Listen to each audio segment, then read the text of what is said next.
कहते हैं कि डर क्या की जीत है, लेकिन डर है क्या? डर ये सिर्फ हमारे माइंड का खेल है और कुछ नहीं। इससे बचने का सिर्फ एक ही रास्ता है और वो है हाय दोस्तों, welcome to our YouTube channel. इस दुनिया में जैसे हर इंसान में अनेकों फीलिंग्स हैं, जैसे हंसना, रोना, मुस्कुराना, गुस्सा करना, प्यार, नफरत और टेंशन लेना। इसी तरह डर भी एक तरह की फीलिंग है। जैसे हर इंसान के लिए ये सारी फीलिंग्स बहुत मायने रखती हैं, तो उसी तरह से डर भी बहुत मायने रखता है। क्योंकि अगर हमारे अंदर डर ही नहीं होगा तो इस नेचर का सारा सिस्टम बिगड़ जाएगा। जैसे अगर आपको किसी भी चीज़ का डर नहीं होगा तो पता नहीं इंसान क्या क्या करने लग जाएगा। ऑलमोस्ट हम सभी अगर जिंदा भी हैं तो अपने डर की वजह से ही। मान लो कहीं पर बहुत ज़्यादा पानी या आग है और आप बिना डरे आग या पानी में कूद जाते हैं तो आपका मरना निश्चित है। उसी तरह से अगर गाड़ी चलाते समय एक्सीडेंट होने का डर ना रहे तो भी हमारा मरना निश्चित है। लेकिन ये सच है कि डर हमें कई तरह के नुकसान होने से बचाता है। लेकिन हद से ज़्यादा डर या फिर किसी ऐसी चीज़ होती है जिससे हमें डरने का कोई मतलब ही नहीं होता है, तो उनसे डरना हमें नुकसान पहुंचा देता है। डरना गलत नहीं है, लेकिन ऐसी चीज़ से डरना गलत है जिससे डरने की ज़रूरत ही नहीं। हर इंसान को डर लगता है और इंसान के अंदर ये इमोशंस होते हैं, ये फीलिंग्स होती हैं। अगर कोई बोलता है कि उसे किसी भी चीज़ का डर नहीं है तो वो झूठ बोलता होगा।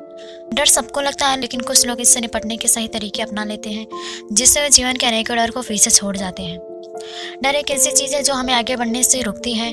डर भी अनेकों तरह के होते हैं, जैसे मौत का डर, धन दौलत खोने का डर, इंसल्ट होने का डर, एग्जाम का डर, किसी को प्यार खोने का डर, किसी को काम या सफलता का डर, या फिर किसी को कोई शारीरिक नुकसान पहुंचने का डर, या फिर किसी को अपने से स्ट्रांग पर्सन का डर, यहाँ तक कि किसी को समाज का डर। इन सब में जो सबसे ज़्यादा किसी का डर होता है वो है भूत प्रेतों का।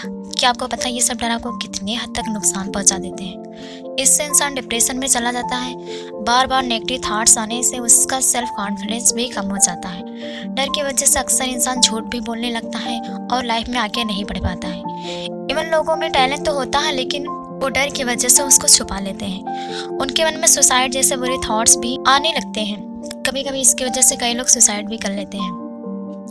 हर समय हर सिचुएशन में डर के साए में जीना कहाँ की लाइफ हुई। आप अपने अंदर के डर को पूरी तरह से तभी खत्म कर सकते हैं जब एक बार इससे आपका आमना सामना हो जाए। डर को दूर करने का सबसे अच्छा तरीका है इसका सामना करें, नहीं तो आप डर से भागते रहेंगे और ये आपके कभी पीछा नहीं छोड़ेगा।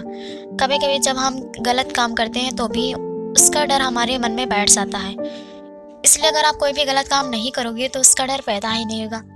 आप अपनी नज़रों में और ऊपर वाले की नज़रों में सही रहो। दुनिया की परवाह मत करो। अगर आप ऊपर वाले की नज़रों में सही है तो दुनिया क्या ही उखाड़ लेगी। अगर आपको हारने से डर लगता है तो याद रखो, हम कभी हारते नहीं हैं, या तो जीतते हैं या फिर सीखते हैं। डर का जो मेन रीज़न है वो आपकी डिज़ायर या अटैचमेंट होती है। अगर आपकी कोई डिज़ायर या किसी से अटैचमेंट होगी तो जाहिर सी बात आपको उससे खोने का डर लगा ही रहेगा। यह ह्यूमन नेचर है। जब आप अपने डिज़ायर अटैचमेंट नहीं छोड़ सकते तब तक आप अपने डर को नहीं छोड़ सकते।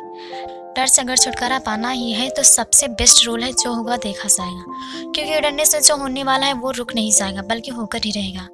आप हमेशा ये सोच करें कि हमने कोई गलत काम नहीं किया है और हम ऊपर वाले की नज़रों में सही हैं, तो अगर जान भी चली जाए तो भी मुझे उसकी कोई परवाह नहीं। जैसे डर अनेकों प्रकार का होता है वैसे ही उसे निपटने के लिए अलग अलग तरीके भी होते हैं। लास्ट लाइन में मैं यही बोलूँगी कि डर चाहे जैसा भी हो उसका सिर्फ एक ही तोड़ है, आप उससे बचने के बजाय उसका सामना ही करो।